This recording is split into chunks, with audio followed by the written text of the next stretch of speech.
Advocate Askar, ശുഭാപ്തി വിശ്വാസം ഇപ്പോഴും ഉണ്ട് അല്ലേ? കയറി വരും. അല്ല, കേരളത്തെ സംബന്ധിച്ചിടത്തോളം ഇടതുപക്ഷ മനസ്സുകൾക്ക് അങ്ങനെ ഒരു തരത്തിലും പരാജയം സംഭവിക്കാൻ പാടില്ല. ഇതിനേക്കാൾ നമുക്കറിയാം 1965 അതിനുശേഷം 2010 ഒക്കെ ഇതുപോലുള്ള വലിയ ആഘാതം പ്രാദേശിക തെരഞ്ഞെടുപ്പിൽ കേരളത്തിൽ നേരിട്ടതാണ്.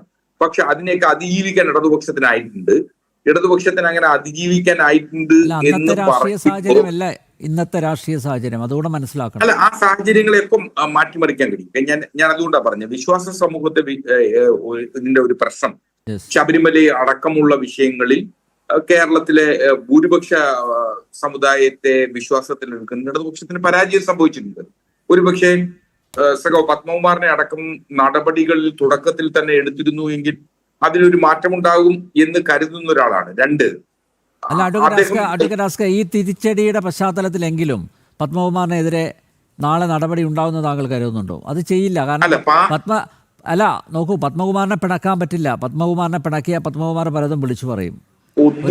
ഒരുപക്ഷെ മുകളിലിരിക്കുന്ന അദ്ദേഹം ദൈവതുല്യനായിട്ട് കാണുന്ന പിണറായിക്കെതിരെ അദ്ദേഹം ഒരുപക്ഷെ പറയാൻ നിർബന്ധിതനാകും.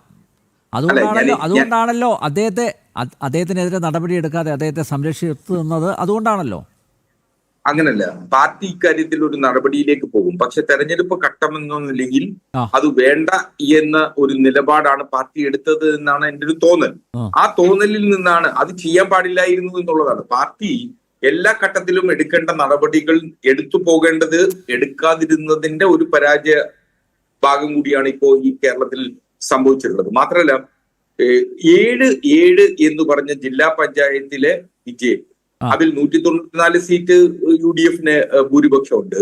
പക്ഷെ എന്നിരുന്നാൽ പോലും ജില്ലാ പഞ്ചായത്താണ് എല്ലാ കാലഘട്ടത്തിലും ഒരു രാഷ്ട്രീയപരമായിട്ട് തീരുമാനമെടുക്കുക പ്രാദേശിക സർക്കാർ രൂപീകരണത്തിൽ.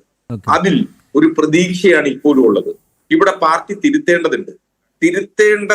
തിരുത്തിയില്ല എങ്കിൽ നിങ്ങൾ പലപ്പോഴും പറയുന്നത് പോലെ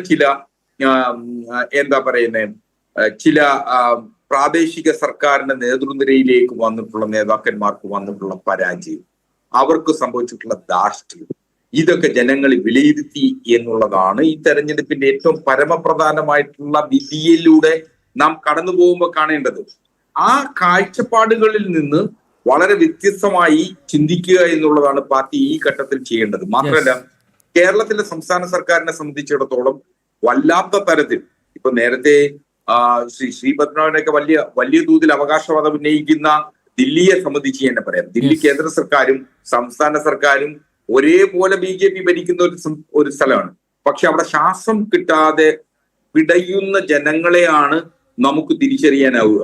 അപ്പോ അത്തരത്തിൽ ശ്വാസം കിട്ടാത്ത ഒരു നഗരമാണോ കേരളത്തിൽ സൃഷ്ടിക്കപ്പെടേണ്ടത് എന്ന് കേരളീയ ജനം ചിന്തിക്കേണ്ടതുണ്ട്. ഇവിടെ സംഭവിച്ചുകൊണ്ടിരിക്കുന്ന വസ്തുതകളിൽ നിന്ന് വേണം നാം കാര്യങ്ങളെ പരിശോധിക്കേണ്ടത്. നാം വലിയൊരു അപകടത്തിലേക്ക് പോകുന്നു എന്ന യാഥാർത്ഥ്യ ബോധം ഇടതുപക്ഷവും UDF ഒക്കെ തന്നെ ആലോചിക്കണം എന്നുള്ളതാണ് എന്റെ പക്ഷം.